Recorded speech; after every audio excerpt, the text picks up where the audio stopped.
Rose Minahan and her panel of guests bring you leading-edge astrology conversations through a journey of soul growth patterns connecting astrology's energetic cycles. Get ready to understand your path in the cosmic roots of the stars.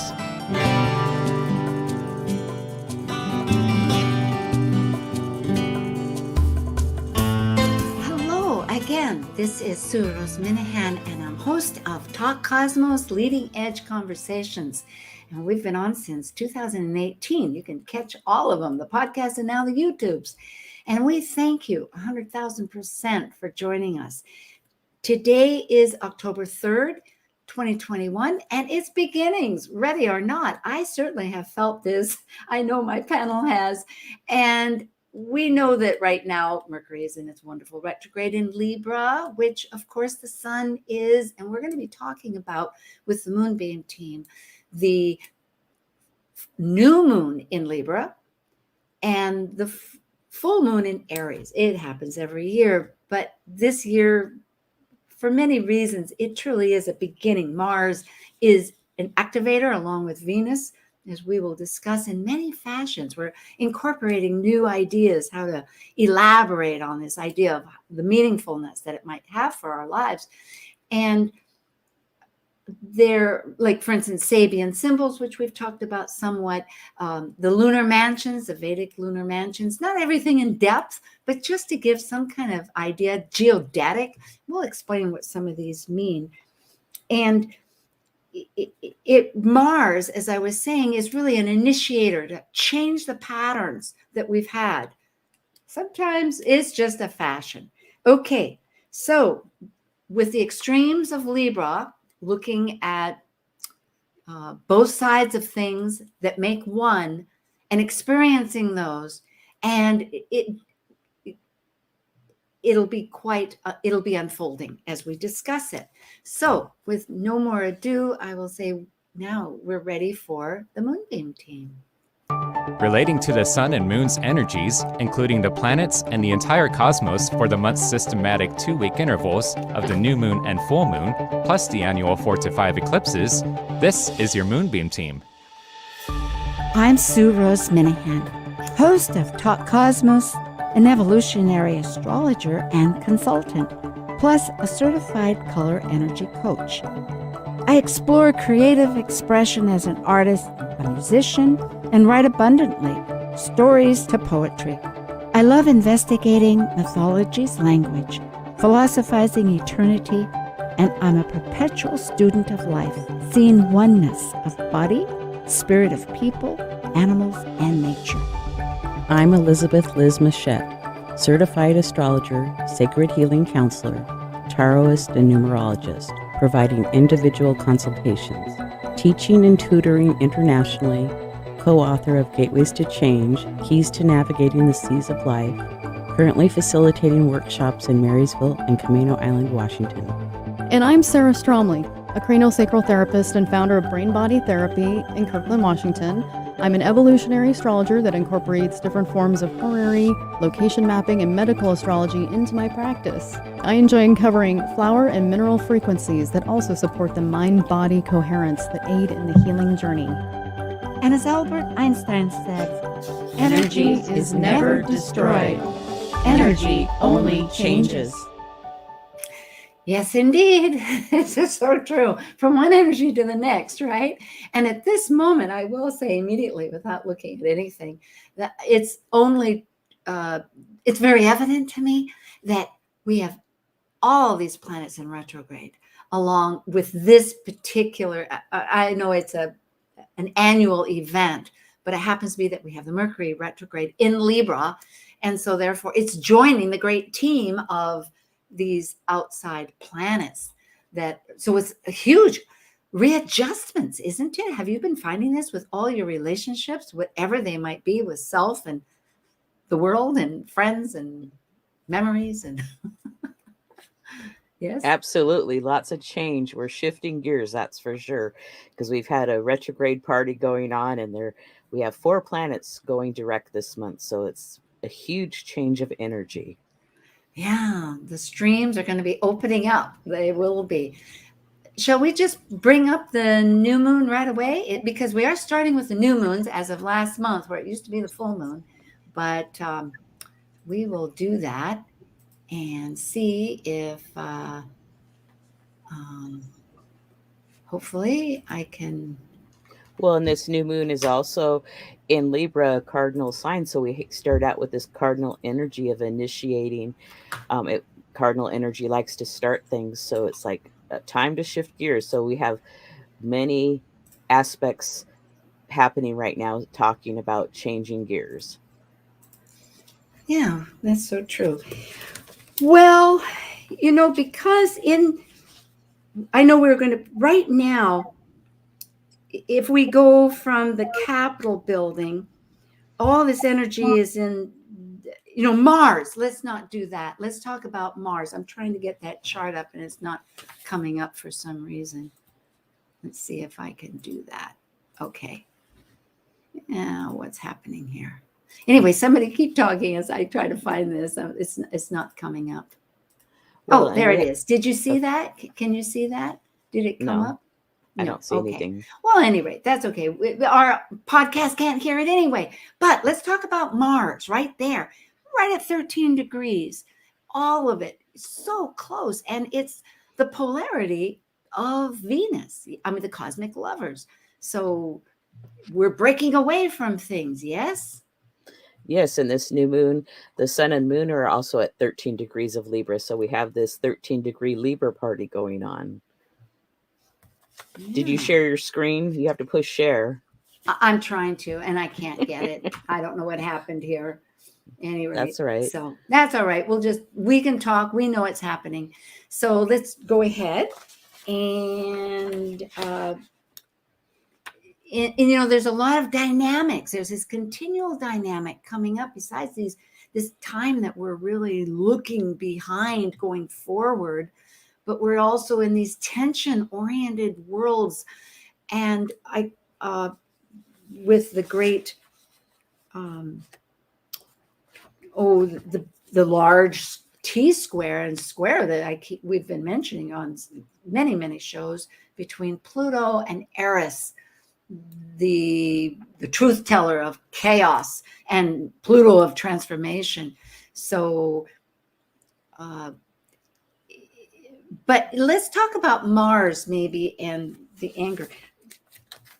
So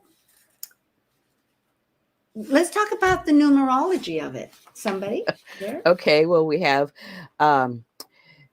we have 13 degrees, so we bump that up to 14 degrees, so that makes a 5. So a 5 is about change.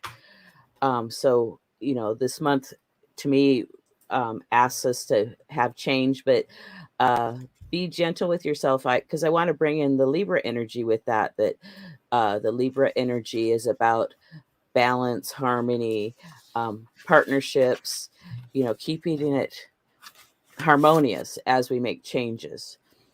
Because Mars sometimes can be a warrior. It's chaos.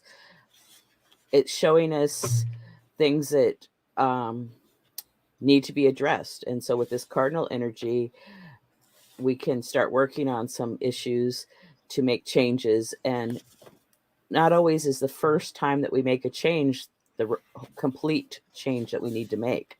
Sometimes it takes different efforts, and it's like, okay, we change this, now we know what part works, and then now we can make adjustments later on. But change is definitely in the air. It is important, though. I want to say that yes, keeping somewhat of a balance, but it's important to feel what isn't working. If there's anger involved, anger is a tool. And I was just reading some notes that were saying that anger really just is there because some pattern is not working. And yes, of course, we're going to be listening to others. It is that dialogue with Venus and values and our partnerships. But ultimately, we need Mars wants us and to live the direction that we want in our heart. And Venus, its ruler, is in Scorpio. It says, I want what I want. The question is, what will happen if I get it? I think it's a bigger question, waffling in that deliberation, which Libra is great for seeing the sides of questioning that deep quest. If what I want is what I really want and I get it, it'll radically change everything more than I even know. And we are living in a time when there's so many exterior changes that one wants more control. And of course, Scorpio wants a lot of control too. That's the name of the game. But it's because of power. But yet releasing that power sometimes, going with that faith, it allows that co-creation of life. The synchronicity, what you feel can be drawn to you. There's a lot going on. Sara, I know you have some thoughts here. Yeah, sorry. Yeah, I mean, all this cardinal energy, it's all about there's definitely new starts happening. And there's just a lot of almost contradictory energies that are happening, because Libra is all usually around considerations of other. And there's so much, it's around how we partner, how we connect, how we relate. And it's just in these really tense aspects with Pluto, Sun, Moon, Mars, Mercury. I mean, it stirs desire. It stirs the need to communicate, and where we're at on a soul level and emotional, how we connect to things on a very real world way. And you were going to bring up too about the lunar mansions. How would you thread that in with the lunar mansion? I was looking for my notes on that before I started. I will. I know it was 16. Let me finish. Okay. Yeah, I'll come back to that. But I just wanted to say that that it's all that Libra energy is opposed Chiron in Aries, which is which is about healing aspects, the wounded aspects of ourself. And so with Mercury being retrograde in Libra, and definitely in part of this conversation, it's important to consider your true position, what we want to see long term, and what's the ultimate outcome based on engagement here, because there's some very careful considerations we need to make, because we could change our mind about this later. So it's good to know what we want individually, long term, what our ultimate goal is, and being integrity with that. So we're not just projecting out onto others and trying to work around what the other big picture needs are. Well, this is valuable, and I'm glad we're going to wait for the other, because I have some thoughts about it very strongly. And it's so true, because the point is that sometimes in making a change, and it isn't a yod, as we had talked about before with this new moon, this sun, our will and our emotions of the moon, both in Libra of looking at the extremes of polarities, and along with this cardinal action of Mars. I mean, they're all cardinal, but wanting action. And you're so right. It's like that wounded part of our identity, because Chiron in Aries is all about, can my identity be my identity? It's really important, but it's in that yod also, meaning this finger of God, as it's called, where this, let me think here, Sue, it was in a yod, or is that the next one? Yes, it's in a yod. It's with Uranus and Pallas, the strategizer. But Uranus, when it wants to make a move, sometimes it doesn't know what it wants. It just knows this ain't working, and it goes. And that's a path. I think there's even a tarot card, the 9, with all the, that's saying, I can't remember which one. I'm not really adverse in tarot, but I'm fascinated with it. And it is where it's a departing on a trip. Doesn't really know where it's going, but it's leaving what's behind it.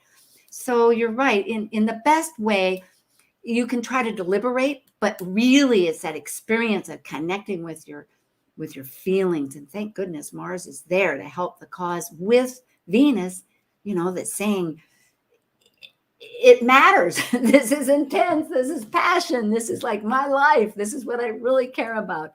Trying to connect to that. And with this Libra energy, it's about relationships, but also about relationship with self. And, as you make the changes with the relationship of yourself, maybe how they applied in the past no longer serves, then it changes your outward relationships too, in your community. And, it expands and expands. So making changes within ourselves, finding out, paying attention to what doesn't work or what you don't like and how you want to change it, and start making those changes. Now with numerology, Liz, I know you have the book that we did on the 5th of your gateways to change, that you're still people that are interested. The class will be upcoming later this fall. So if people need to connect and email to Liz for this, but it is all about numerology and astrology. So how would you interpret this particular sun and moon, please? Oh, the sun and moon, it's like, the moon's our feelings and the sun is, pushing us forward, our path forward, and get in touch with our feelings. And then Mars is right there with it also. And with the 5 of energy, it's like, I would say that there's a lot of changes within ourselves. And so start with the relationship to self, because that really works in with that, I believe. But with numerology, 1 and 3 Right. is 4. Yeah, that's what right. But I bump it up to the next number. So I would put it at 14 and reduce it down to a 5. Oh, that's right. That's right. Go ahead. And so 1 is about self. It's about me. It's singular. And the 4 is about building something. And then combining them together, you have a 5. So it's like time to make changes. Yes. 4 is also very foundational, isn't it? So that 1 so there's like with 4. Mm-hmm. So there's work, and it's like you have to do your own work to start. And with the 5, go ahead. Go ahead.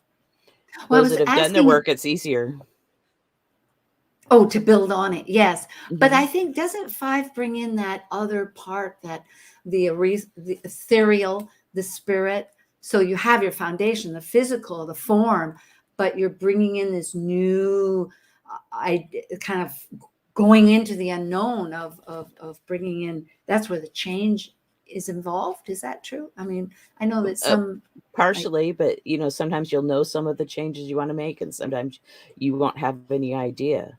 It can be sudden and unexpected, but you could have an idea. So it's like sometimes you don't know. So it's just like the hero's journey. It's like the hero's journey, isn't it? Where you really leave like the past and go on to the future of, between these two.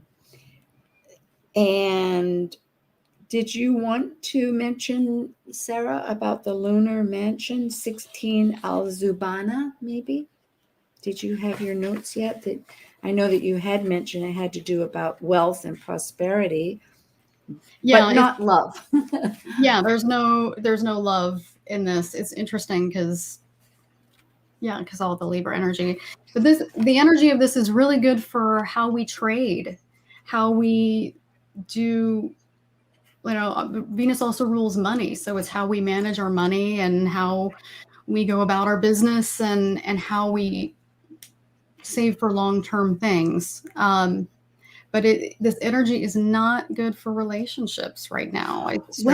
And that's and you can see it echoed in this chart. Like Venus and Mars are just not cohesive. They're not really pulling together for the same things.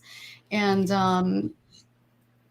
there's just some really tense, heavy energies with this, even though it's a lot of air. It's like all these weighty decisions that have to be made and strategy we have to think out.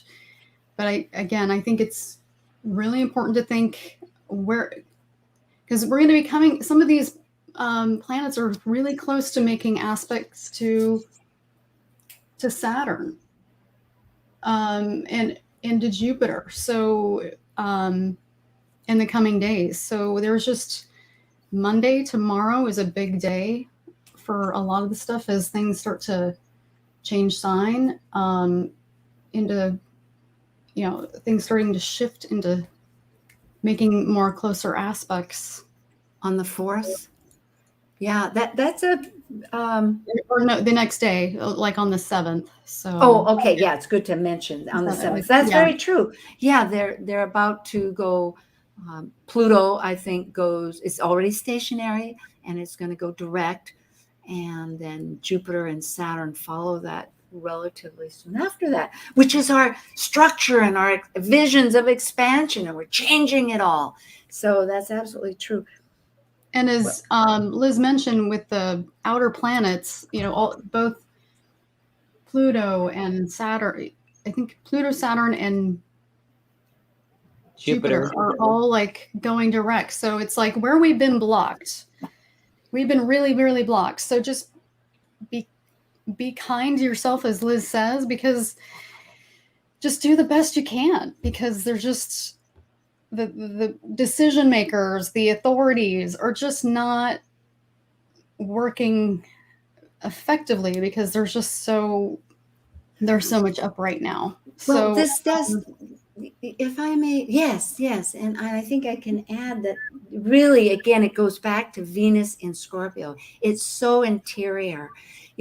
Venus is ruling this in a sense, and traditionally Scorpio is ruled not just by Pluto, but by Mars. And Mars is right in tangle with the sun and the moon. They're all like in one big party at 13 degrees Libra. And so what I'm getting at is that this scorpionic tension of with Venus that wants the passion in her life. It's about I was trying to thread this in with what you were saying, and that is that it's a matter of oh, yes, that Mars, and you're so right. I like that, Sara, where you said that they're not compatibly in the same, not using the same oars in the boat at the moment. It's like they're in two different boats going down the same river, you could say, because Mars in Libra is really very different for the Mars energy that needs to think about how it's separating, because it is thinking about the other. Whereas Venus, that wants to collaborate perhaps with it needs, that's what I'm thinking is when you said exchange, Scorpio is all about exchanging resources. So really it does tie in that right now it's not the time to really get together and have a rendezvous with your maybe a love relationship, but is setting up that energy for yourself in how do you really exchange what is within for your real empowerment, with others. So it's quite exciting. Oh, and the last thing, I wanted to bring up too about, I think now is a good time, the geodetic, and then we'll take a little break because that was the other thing that we were talking about. Well, we didn't talk about the Sabian symbols, did we? No. Okay, let's throw that out really fast. We have a few minutes. Let's talk about Sabian symbols. So the Sabian symbol for this new moon is 14 Libra.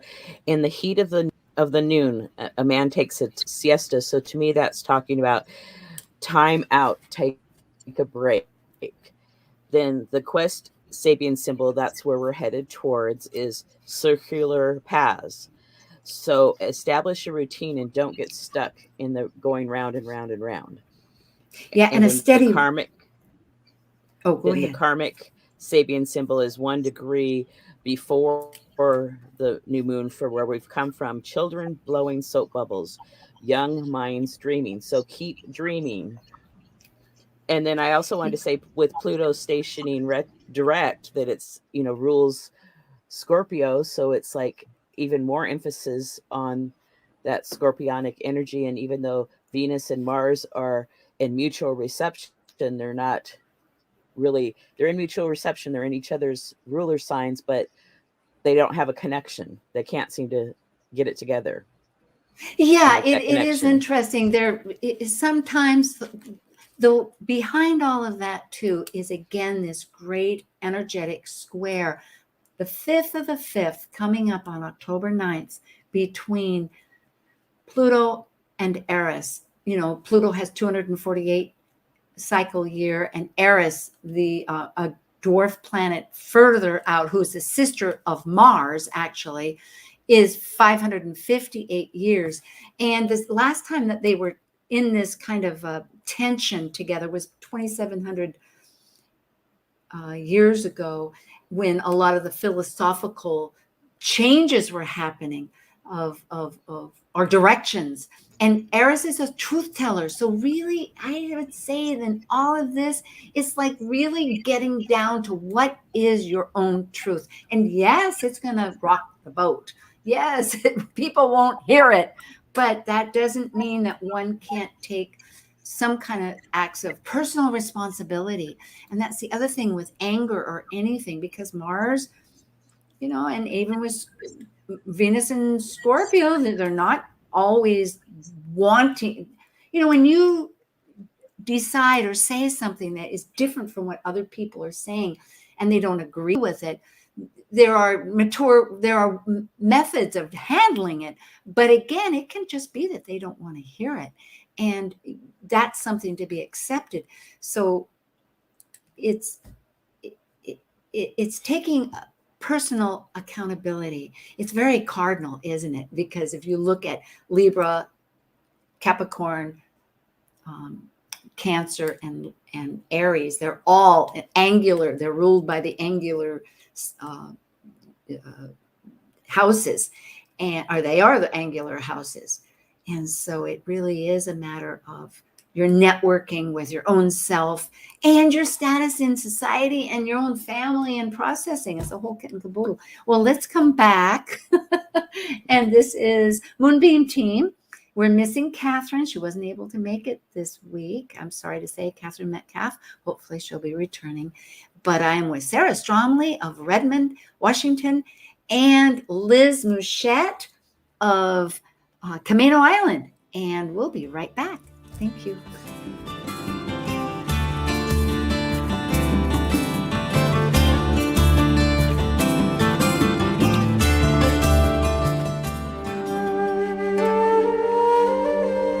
While we take a break from this week's edition of Talk Cosmos, let's take a look at this cycle's archetype. We are currently in the Yang period of Libra, ruled dually by Venus. By leaving the lower hemisphere of the self, the energy of Libra enters the arena where the completed self meets the other than self to form a relationship based on partnership. As a cardinal air sign on the descendant angle, represented by the equinox of equal light, Libra's energy learns through comparison and relationships, with the intention to integrate duality and polarities. Old world travelers never began a journey without a compass. And today, smart travelers won't leave home without a map or GPS to navigate the journey ahead. But when it comes to your journey through life, how do you get your guidance? By aligning numerology and astrology's wisdom. Combining numerology with astrology offers a great spectrum of insightful meaning for your personal yearly, monthly, and daily numbers. And to help you navigate these numbers to discover your best daily route, numerologist Liz Muschett, along with Gloria Riley, an Egyptian numerologist, and intuitive consultant Jenny L. Sinclair, have co-authored the book Gateways to Change 2018 and Beyond, Keys to Navigating the Seas of Life Using Numerology and Astrology. In addition to the book, Liz is also hosting a Gateways to Change workshop this fall, which complements the book to guide you to your life's journey and explore how to use the resources offered in the book. Copies of the Gateways to Change are included in the registration fee.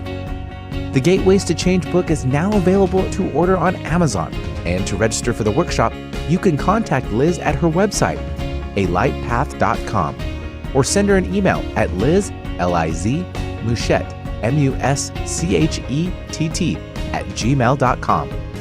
Let Liz be your compass as you continue your journey here on Earth. Talk Cosmos brings you leading-edge astrological conversations with hour-long programs each week on KKNW. The show goes live every Sunday from 1 to 2 p.m. Pacific. Talk Cosmos weekly programs are also available to watch live on Facebook and YouTube, along with daily chats throughout the week on the Talk Cosmos YouTube channel. While you're there, make sure you click like and subscribe buttons so you can get the full Talk Cosmos experience. Or, if you'd rather listen to the show archives with audio only, the entire podcast collection since 2018 is available on most podcast carriers. So, grab your coffee, tea, or kombucha and enjoy the show. Hello, universe. This is Katherine Metcalf, professional astrologer, intuitive, and tarot card reader. And you are listening to Talk Cosmos on Alternative Talk 1150 AM, where we discuss the meaningfulness of our roots in the stars, hosted by the beautiful Sue Rose Minahan. Broaden your horizons. You'll be amazed at all the topics we cover on Alternative Talk 1150. Well, Katherine was there. That's wonderful. Isn't that amazing how life is? You know, and I realized too that I was really thinking of this upcoming Aries full moon when I kept talking about the T-square, which I'm trying not just to talk astrology to people, but T-squares means that there's 3 in this ultimate energetic thing. And I might say too that I know that with Planet Buzz, we often give whatever we're talking about on personal terms, but that the new moon coming up, the Libra new moon at 13 degrees is going to be right a degree away from my Neptune in the first house. So, you know, things may be a little bit nebulous in some ways. Obviously, I'm working really hard to get the details. And so and with so many planets stationing direct, I always think of it as a big cruise ship and they're moving forward at full speed ahead. And now you have to change directions. So they have to, you know, take the power off from the full steam ahead and then put it in full reverse. And it still takes miles to stop the cruise ship. And you so were there's like a captain. Yeah. And so there's this rambunctious energy happening of full speed ahead to now like stop it. And it's like all this chaos of the water and the engines and the propellers changing. So we're really feeling that because Pluto goes direct on October 6th in the afternoon, shortly after the new moon. Then Saturn on October 10th. And then Jupiter on October 18th, along with Mercury on October 18th. So this month is full of planets changing directions. So there's an added energy there too that can be chaotic, but it doesn't have to be, but it's asking us, okay, now we have to change. So it's helping us, I think. That's really a good analogy of it. And I can see that. I am on the water with you with all that white, turbulence. And I have to mention to our audience that you were a captain down in Puerto Rico for years there out on the sea, doing all kinds of tourists and other occasions. So this is a real experience that you're talking of. I like it. Yeah. Well, here we have the Aries full moon. Of course, that goes back also to thinking about the new moon that was 6 months ago in March, which we might talk about if we get time, because it is really about beginnings. And Mars, again, is conjunct. That means right close to the sun. So Mars is definitely Aries ruler. And again, doing those beginnings that you were mentioning so well. I'm glad, Sara, you brought up our subject title for our audience instead of diving into a bunch of other white water like I would. Oh boy, with my Neptunian thing going on. But the beginnings, it's like, it is most amazing. Ready or not, that's what I was saying. And I feel like that, like they are happening. And as we were saying, so this is on the 20th, And it is late in Aries, 27 degrees and a half, just about 26 minutes. And it'll be on the 20th and on the East Coast at 10:57 in the morning at the Capitol.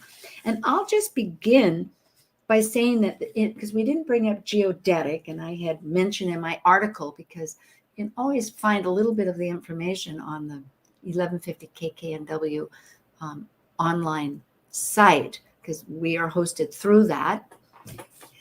Although Talk Cosmos is its own show, and we have our own website, and we have our YouTube channel, but still,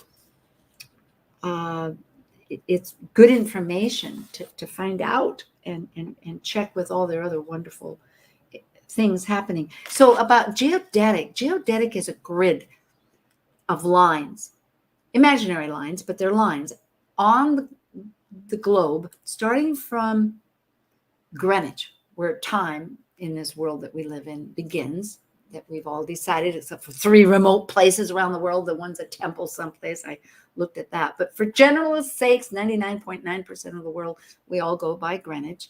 And they go eastward, as we have the primary. Anyway, and so by the time these 30 degrees house systems get to our continent, they're from, let's say, Capricorn. They're later. So what I'm getting at is, and there's one that's the MC and the ascendant. And I'm not trying to teach geodetic.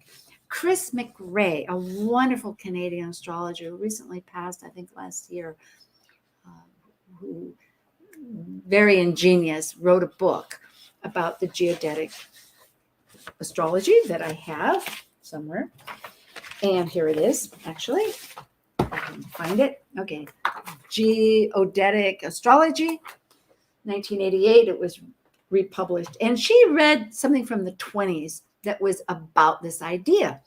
And Jim Lewis, who did astrocartography and patented it, where you put your own chart on from your birthplace on, they work very well together. But this is a standard fixed grid that's there all the time, based from Greenwich. And it's great for mundane situations. And I'm bringing it up because right now in our nation of the United States of America, that we're speaking from anyway, Washington, D.C. and New York have Capricorn at the midheaven. And the ascendant is Aries. And it's just the opposite for London. London has the MC at Aries and the ascendant at Capricorn, I believe. But interestingly, in the news, there's been, we know what's going on in Washington, D.C. There's talk about polarities. But also I'm thinking, why do I bring it up? It's an interesting way to correlate some of the dynamics that are happening. I mean, Pluto would be in their 10th house of social structures and that. And there's such huge change occurring. And the ascendant would be ruled by Aries, looking to Mars. And it's looking to this. Mars is so instrumental, with it. Although, actually, for Washington, D.C., it's in the 10th house, 12th house. Well, I'm getting a little bit nebulous here with my Neptune, and I apologize, but we'll continue. It's a fascinating, mundane astrology is a great opening. Let's go into the Sabian symbols. Let's go into something more concrete. Very concrete, right? Sabian symbols. So for the full moon, Aries, 28 degrees, a large disappointed audience. So I just chunked that down to that people's expectations were not met. And then the quest degree of where we're moving to, music of the spheres or planets. Listens to the sounds around you. A message from nature is waiting for you. And then the Sabian karmic degree, the degree before, is through imagination, a lost opportunity is regained. So use your mind and imagination to retrieve the opportunity. So all is not lost. And the numerology of 28 is a 1, so it's about new beginnings. And I also wanted to say that October is a 1 month. So with all the cardinal energy from these moons and the one energy, it's really emphasizing new beginnings and fresh starts. So I think that's gives us hope. Well, looking at my notes, if we're revising our attitudes, that's where we're coming in and looking at our inner reevaluation. That really speaks of that new moon, right? We were talking about, I think the lunar mansion was that it's our trading. It's not our relationships, even though we're in Libra. And we were also talking about Venus, and we didn't bring it up, but you were mentioning earlier that everything is a 6. It goes to a 6, which is also Venus. So it's so Venus oriented. And then it goes into the disappointment of expectations. So it's like that's so trying to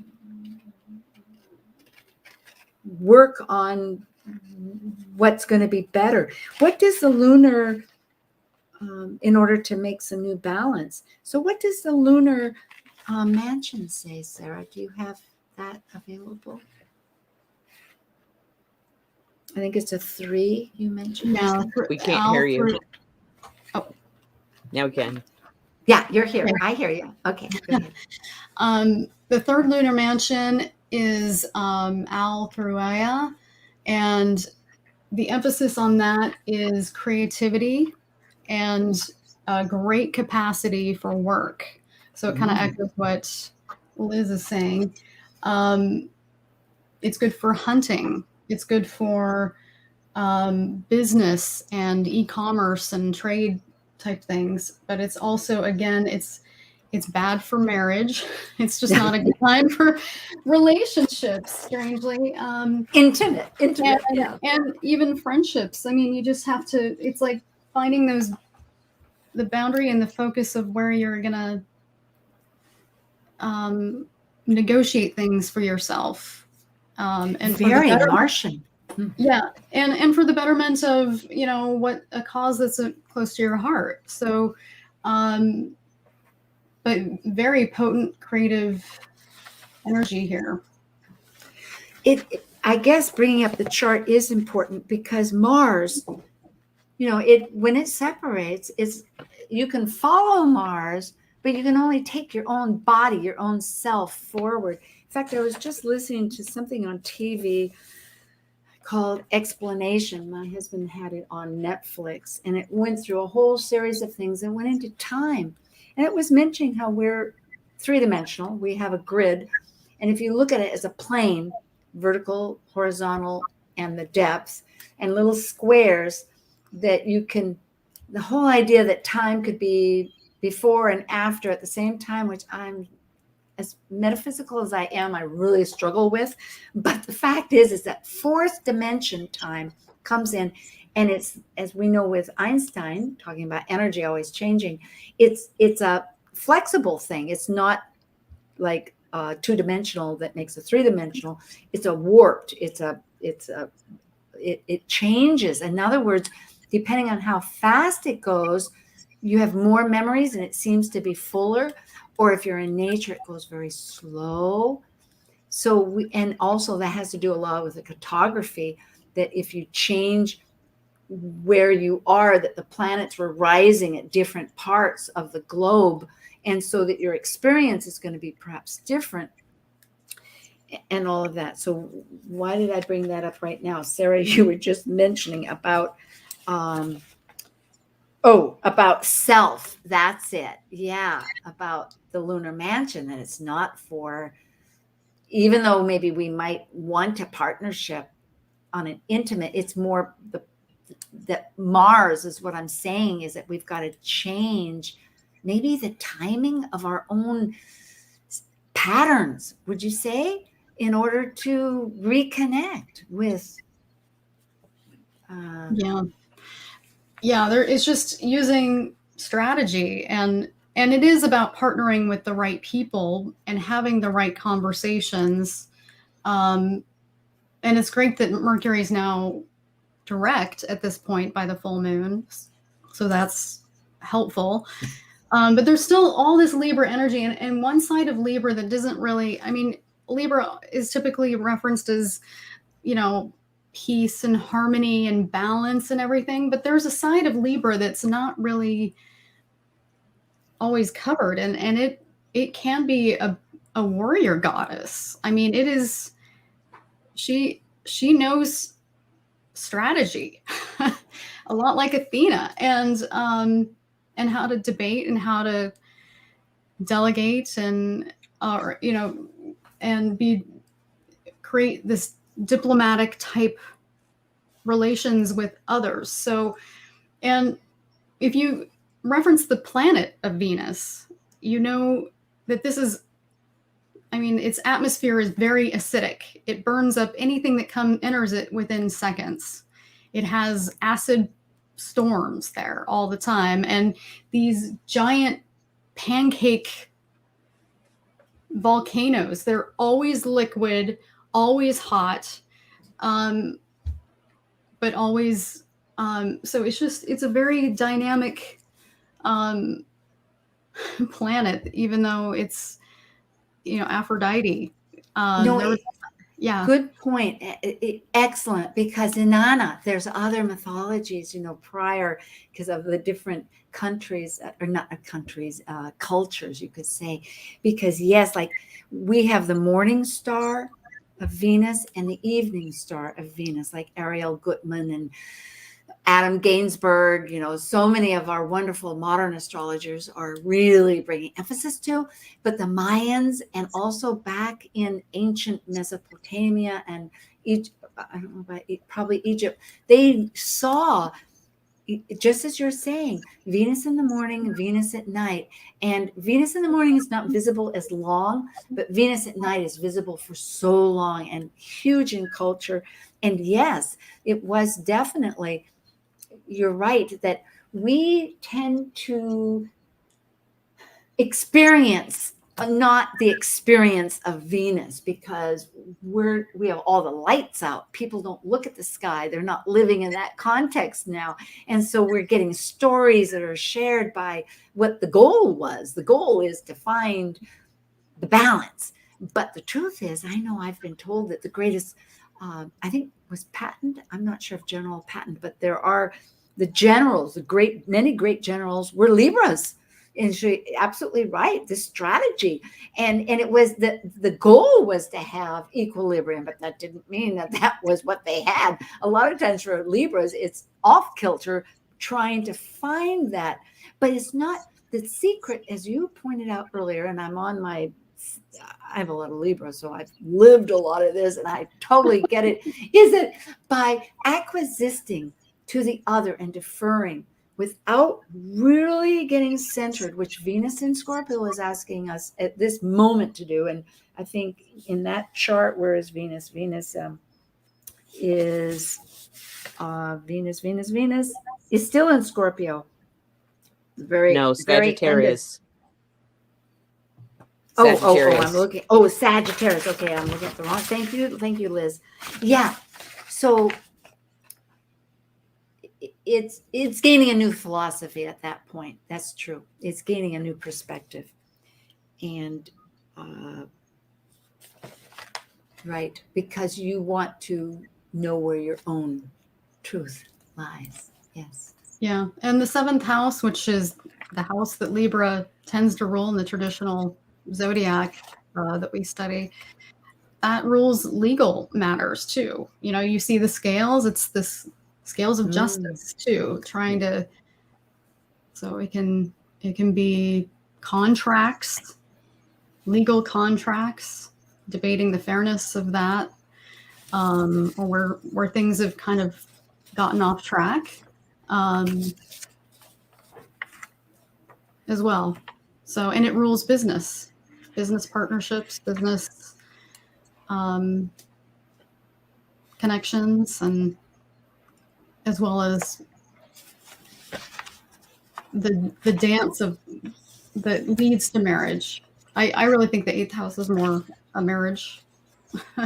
Oh, it is. It's where you get to the nitty you gritty. sanctify. Yeah, you Yeah. sanctify it. Yeah, But that's where so- you put up your shingles for business. You put up your marriage license. Exactly. Yeah, It it's where is. you commit in the 7th, and then like to me the 8th is where it gets down to business of what that means. Well, it's so passionate, right? Yeah. I mean, it's a passion. That's why Venus right now in Scorpio doesn't want to fool around. It wants to know really what is it that's making its heart tick. What is enough that one will exchange or can exchange in order to, because we're not meant to be isolated.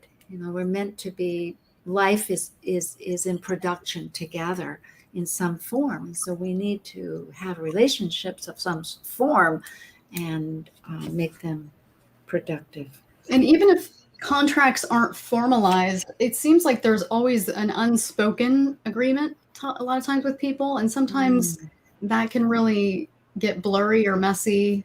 Well, this person's always done this, so that's just how it is, kind of thing. And it's not, some of these things need to be renegotiated. So that's a good point. Maybe and then again, that reminds me of Pluto in Capricorn now, breaking down the conditioning. Capricorn is the conditioning because it's a structure. It's traditional, and it's what we've accepted and what we're all working on in some form of unanimity. But yet, sometimes it doesn't work anymore. Often, it's got to get rebooted out. Liz, what are you percolating on?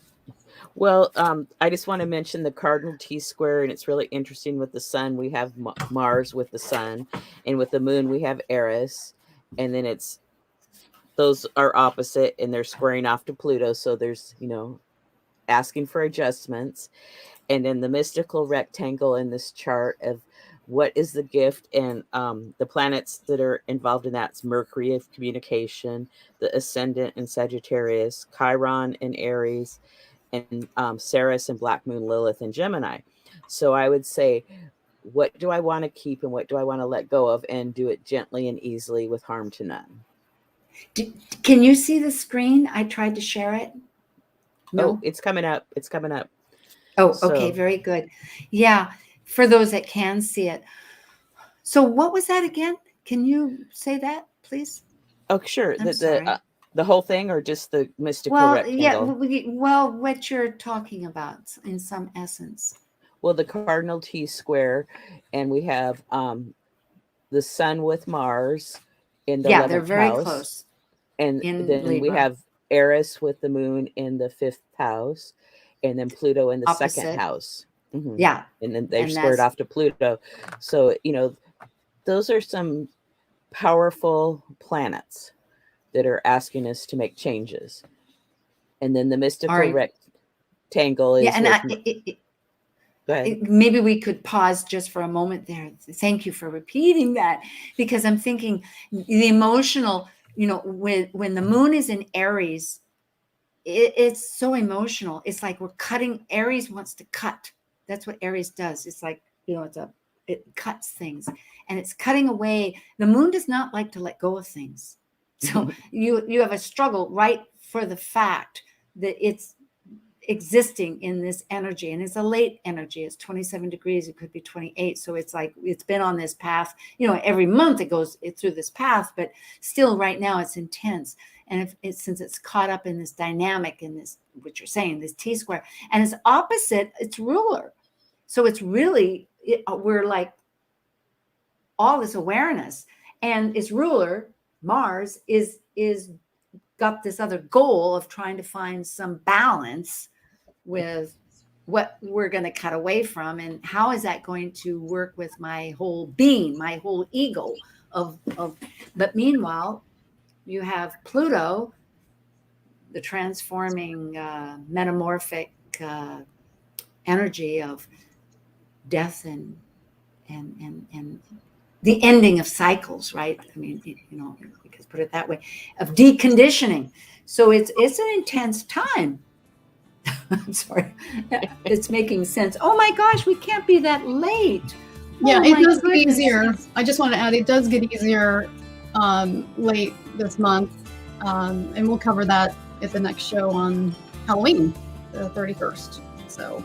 Yeah. Oh my goodness. Well, thank you, Sara Stromley and Liz Muschett of Moonbeam Team. And this has just been marvelous. And I guess when you're having fun, time gets carried away, right? That time, that warp that we did, we went faster and faster. At least we made some meaningfulness. And we thank everybody. And do check out Liz's book. I mean, her class coming up sometime this fall. If you have time. And we'll be back again. Talk Cosmos Leading Edge Conversations. Thank you. Thank you for joining us on Talk Cosmos, the show where Sue Rose Minahan and her panel of guests connect soul growth patterns with the energetic cycles of astrology. Be sure to tune in next Sunday at 1 p.m. Pacific Time to continue your journey through the roots of the cosmic pathway.